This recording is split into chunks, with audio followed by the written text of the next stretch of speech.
प्रियांका नागने आपल्या मराठी चॅनलवरती तुमचं सर्वांचं स्वागत आहे।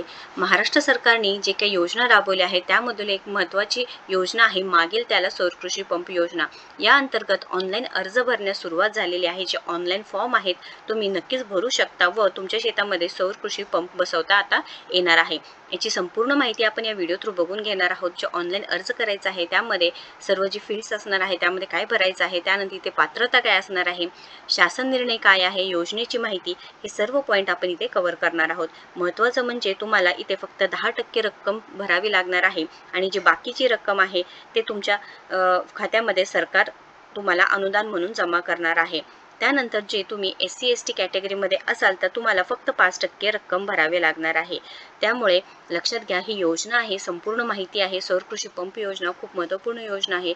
संपूर्ण व्हिडिओ बघा, शेवटपर्यंत तुम्हाला समजून जाणार आहे। त्याआधी तुम्ही जर आपल्या चॅनलवरती नवीन असाल किंवा पहिल्यांदाच आला असेल तर नक्कीच आपल्या चॅनलला पहिल्यांदा सबस्क्राईब करा, कारण आपल्या चॅनलवरती दररोज वेगवेगळे जॉब अपडेट्स असतात। गव्हर्नमेंट रिलेटेड जॉब्स असू द्या, प्रायव्हेट असू द्या, वर्क फ्रॉम होम जॉब्स असू द्या, ही सर्व माहिती आपल्या चॅनलवर, जी नवीन योजना आलेल्या असतात त्याच्याबद्दल सुद्धा सर्व माहिती आपल्या चॅनलवरती अपडेट्स असतात। सो नक्कीच आपल्या चॅनलला पहिल्यांदा सबस्क्राईब करा। चला तर आजची जी सविस्तर माहिती आहे ते पाहून घेऊया। महाराष्ट्र राज्य विद्युत वितरण कंपनी मर्यादित जे मागील त्याला सौर कृषी पंप योजने अंतर्गत तुम्हाला जर लाभ घ्यायचा असेल तर संपूर्ण माहिती बघून घेऊया। इथे योजनेची माहिती दिलेली आहे, त्यासाठी तुम्हाला क्लिक केल्यानंतर ही पूर्ण माहिती येऊन जाणार आहे। योजनेचे ठळक वैशिष्ट्य काय असणार आहे, शेतकऱ्यांना सिंचनासाठी हक्काची स्वतंत्र आणि शाश्वत योजना आहे। ही सर्वसाधारण गटाच्या शेतकऱ्यांसाठी केवळ 10% रक्कम भरून सौर पॅनल्स व कृषी पंपाचे पूर्ण संच तुम्हाला भेटून जाणार आहे। अनुसूचित जाती जमातीच्या शेतकऱ्यांसाठी लाभार्थी हिस्सा 5%, उर्वरित रक्कम केंद्र आणि राज्य सरकारकडून अनुदान म्हणून भेटणार आहे। जमिनीच्या क्षेत्रानुसार 3 ते 7.5 HP पंप तुम्हाला भेटणार आहे व पंप सुद्धा भेटणार आहे। 5 वर्षाची दुरुस्तीची हमी सुद्धा भेटणार आहे। त्यानंतर इन्शुरन्स सुद्धा तुम्हाला भेटणार आहे। वीज बिल नाही व लोड शेडिंगची चिंता नाही। सिंचनासाठी दिवसा वीज पुरवठा इथे तुम्हाला पूर्णपणे भेटणार आहे। इथे आता लाभार्थीची निवड आहे ते कशी भेटणार आहे लक्षात घ्या।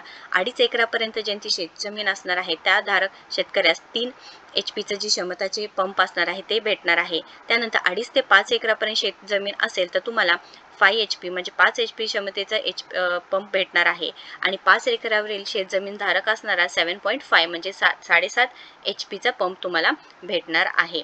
वैयक्तिक किंवा सामुदायिक शेततळे, विहीर, बोरवेल यांचे मालक तसेच 12माही वाहणारी नदी, नाले यांच्या शेजारील शेतजमीनधारक शेतकरी सुद्धा या योजनेसाठी पात्र राहील, हे सुद्धा सांगितलेलं आहे।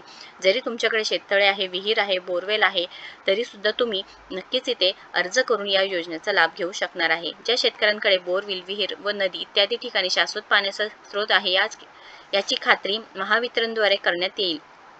तथापि जलसाधारण कामाच्या पाणी जिरवण्याच्या पाणी साठ्यामध्ये पाणी उपसण्यासाठी सदर पंप वापरता येणार नाही, हे सुद्धा माहिती सांगितलेली आहे। काही नियम व अटी आहे तुम्ही पालन करायचं आहे। शासन निर्णय आहे ते सुद्धा तुम्ही एकदा चेक करू शकता, म्हणजे जी GR आलेला होता तो सुद्धा इथे दिलेला आहे, ते तुम्ही एकदा चेक करू शकता। ज्यामध्ये संपूर्ण माहिती सांगितलेली आहे की किती टक्केपर्यंत तुम्हाला लाभ मिळू शकतो, त्यानंतर जे अनुदान आहे ते कोणत्या पद्धतीने मिळू शकतो। आता इथे ऑनलाईन अर्ज करण्यासाठी तुम्हाला काय करायचं आहे, लाभार्थी सुविधा आहे त्यावरती क्लिक करून अर्ज करा। यावरती क्लिक केल्यानंतर इथे फॉर्म ओपन होऊन जाणार आहे। ऑनलाईन ॲप्लिकेशन फॉर्म फॉर मागील त्याला सौर कृषी पंप योजना तुम्ही ऑनलाईन ॲप्लिकेशन करू शकणार आहात, म्हणजे ऑनलाईन अर्ज करू शकणार आहात। इथे लँग्वेज सुद्धा तुम्ही चेंज करू शकणार आहात। इंग्लिश पाहिजे असेल तर इंग्लिश ठेवू शकता, मराठी पाहिजे असेल तर मराठी ठेवू शकता। आपण कन्वर्ट केल्यानंतर हे असे मराठीमध्ये फॉर्म भरू शकणार आहात। आता इथे संपूर्ण माहिती फिल करून घ्यायची आहे। प्रलंबित कृषी पंप वीज जोडणी ग्राहक क्रमांक, म्हणजेच इथे enter paid pending consumer number as per FAQ सांगितलेला आहे। Paid pending AG connection consumer number fill करायचा आहे। ॲप्लिकेंट नेम म्हणजेच इथे तुम्हाला अर्जदाराचं नाव टाकायचं आहे। जोडणी ग्राहक पत्ता, जात वर्गवारी इथे भरायचा आहे। तुमचे ईमेल ID इथे फिल करायचं आहे। त्यानंतर तुमचा मोबाईल नंबर, उपविभाग क्रमांक, उपविभागाचे नाव, विभागाचे नाव, मंडळ कार्यालयाचे नाव, कॉन्ट्रॅक्ट डिमांड, त्यानंतर मंजूर भार, हे संपूर्ण माहिती तुम्हाला फिल करून घ्यायचं आहे। जसे की name of sub division, name of division, सर्वात जवळील LT लाईन अंतर, सर्वात जवळचे HT लाईन अंतर, पावती क्रमांक, पावतीची तारीख, प्रलंबित जोडणीसाठी भरलेली रक्कम जी काय आहे ते, वस्तू आणि सेवा कर GST सह एकूण पावतीची रक्कम हे सर्व तुम्हाला माहिती फिल करायची आहे. त्यानंतर इथे अर्जदाराचे वैयक्तिक आणि जमिनीचे तपशील म्हणजे तुमचे जे अर्जदार असणार आहे त्याचे संपूर्ण माहिती इथे फिल करायचं आहे. आधार कार्ड क्रमांक, योजनेचं नाव इथं आहे बघा, मागील त्याला सौर कृषी पंप योजना.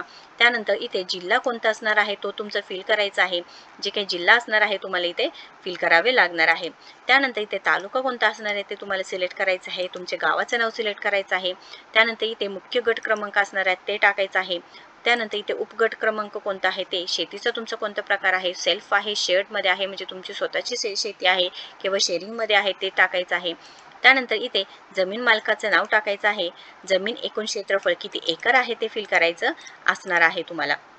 इथे अर्जदाराचे नाव, अर्जदाराच्या वडिलांचे, पतीचे नाव, अर्जदाराचे आडनाव फिल करायचं आहे. जे काही लिंग आहे ते सिलेक्ट करायचं आहे. जात वर्गवारी इथे दिलेला आहे, SC ST OBC आणि जनरल हे तुम्ही फिल करू शकता. कोणते जे आहे ते तुम्हाला फिल करायचं आहे. त्यानंतर तुमचा मोबाईल नंबर, ईमेल ID इथे टाकायचं आहे. अर्जदाराचे रहिवासी पत्ता व ठिकाण इथे तुम्हाला तुमचं जे ॲड्रेस असणार आहे, तुम्ही जे राहता आहे ॲड्रेस आहे ते तुम्हाला इथे फिल करावं लागणार आहे. म्हणजे details of applicant residential address आणि लोकेशन इथे फिल करावं लागणार आहे. त्यानंतर जिल्हा कोणता असणार आहे, घर क्रमांक, रस्ता, त्यानंतर गावाचे नाव कोणतं आहे, तालुका कोणता असणार आहे, पिनकोड काय आहे, त्यानंतर ST कोडसह दूरध्वनी क्रमांक टाकायचा आहे. त्यानंतर STD कोडसह तुमचा जे फोन नंबर आहे टाकायचा आहे. मोबाईल नंबर कंपल्सरी आहे. पॅन कार्ड क्रमांक तुम्हाला इथे टाकायचा आहे. त्यानंतर इरिगेशन सोर्स इन्फॉर्मेशन आहे म्हणजे जलस्रोत आणि सिंचन माहिती आहे ते फिल करायचं आहे. जे आहे ते वेल असेल तर वेल, तुमच्याकडे बोरवेल असेल तर किंवा फार्म पण तळं असेल तर ते टाकायचं आहे. सिंचन प्रकार कोणता आहे, मायक्रो आहे, ओपन आहे, पाईपलाईन आहे ते टाकायचं आहे. पाण्याची गुणवत्ता निवडा, हार्ड म्हणजे तुमच्याकडे बोरचं पाणी आहे, सॉफ्ट पाणी आहे ते टाकायचं आहे. त्यानंतर पावसाळी हंगामातील जी खोली आहे ते किती टाकायचं आहे. कृषी तपशील सर्व माहिती टाकायची आहे म्हणजे तुम्ही मागील वर्षी खरीप घेतलेलं का, रब्बी घेतलेलं का, पिकाचे प्रकार, शेवटचं वर्ष कोणते होते ते, पिकाची संख्या किती होती, शेवटचे वर्ष पिकी संख्या इथे माहिती फिल करायची आहे. त्यानंतर इथे पुढे आल्यानंतर ॲग्रिकल्चर डिटेल्स झाल्यानंतर एक्झिस्टिंग पंप डिटेल्स, तुमच्याकडे असलेले विद्यमान पंप तपशील टाकायचे आहेत. असेल तर येस टाकायचं आहे, नसेल तर नो म्हणून टाकायचं आहे. कोणती आहे माहिती टाकायचं आहे. पंप उपकार इथे जे ऑप्शन्स दिलेले आहे ते फिल करून घ्यायचं आहे. आवश्यक पंप तपशील तुम्हाला जे लागणार आहे ते टाकायचं आहे. त्यानंतर इथे बँक तपशील, तुमच्या बँकचे खाते number, IFSC code number, MICR code टाकायचा आहे. शहराचे व शाखेचे शहर व गाव, खातेधारकाचं नाव, बँकेचं नाव, शाखेचं नाव पूर्ण टाकायचं आहे. घोषणापत्र आहे ते तुम्हाला पूर्ण क्लिक करायचं आहे, ते टिक करून घ्यायचं आहे. व तुम्हाला इथे जे अपलोड करायचे कागद आहेत बघा, आवश्यक कागदपत्रे दिलेले आहे त्याची लिस्ट आहे बघा. 7/12 उतारा एकापेक्षा जास्त नसावे, असल्यास इतर भोग वाटदाराचे न हरकत प्रमाणपत्र तुम्हाला इथे टाकायचं आहे, अपलोड करायचं आहे. आधार कार्ड प्रत टाकायचं आहे. रद्द केलेली धनादेश प्रत, बँक पासबुक प्रत, पासपोर्ट आकाराचं छायाचित्र, इतर कागदपत्रे तुम्हाला लागू असल्यास, पाणी प्रभावित क्षेत्र असल्यास संबंधित खात्यास न हरकत दाखला, शेत जमीन, विहीर, पाण्याचा पंप समायिक असल्यास इतर भागीदारीचं न हरकत प्रतिज्ञापत्र, अनुसूचित जाती जमाती प्रमाणपत्र तुम्हाला इथे टाकायचं आहे व अर्ज सादर करायचा आहे. ही संपूर्ण माहिती तुम्हाला फिल करायचं आहे बघा. जिथे स्टार दिलेला आहे ती कंपल्सरी माहिती असणार आहे, ती तुम्हाला फिल करावे लागणार आहे. त्यानंतर हे केल्यानंतर, फिल केल्यानंतर तुम्हाला सबमिट ॲप्लिकेशन करून द्यायचं आहे. सबमिट ॲप्लिकेशन केल्यानंतर तुम्हाला ही जी योजना आहे त्याचा लाभ नक्कीच घेता येणार आहे. संपूर्ण माहिती आहे. तुम्हाला इथे संमतीपत्र, न हरकत प्रतिज्ञापत्र सुद्धा दिलेलं आहे, ते सुद्धा तुम्ही एकदा नक्कीच चेक करून घ्यायचं आहे. तुम्हाला जर योजनेची संपूर्ण माहिती असेल तर ही GR सुद्धा आहे, त्याची सुद्धा सर्व लिंक मी तुम्हाला डिस्क्रिप्शन बॉक्समध्ये देणार आहे. आता या योजनेसाठी शासन निर्णय इथे दिलेला आहे. योजनेची कालावधी दिलेली आहे. सदर योजना 5 वर्षासाठी एप्रिल 2024 ते 5 वर्ष ते मार्च 2029 पर्यंत राबविण्याची मान्यता देण्यात येत आहे. मात्र 3 वर्षाच्या कालावधीनंतर सदर योजनेचा आढावा घेऊन पुढील कालावधीत योजना राबविण्याबाबत निर्णय सुद्धा घेण्यात येणार आहे. पात्रता, राज्यातील 7.5 HP पर्यंत शेतीपंपाचा मंजूर भार असलेल्या सर्व शेतीपंप ग्राहक या योजनेचा लाभ घेण्यात पात्र राहील, हे सुद्धा सांगितलेलं आहे. या रिलेटेड काही अडचण असेल, क्वेश्चन असेल तर नक्कीच कमेंट बॉक्समध्ये विचारा. व्हिडिओ जर आवडला असेल तर नक्कीच लाईक करा, शेअर करा, आपल्या चॅनलला सबस्क्राईब करा.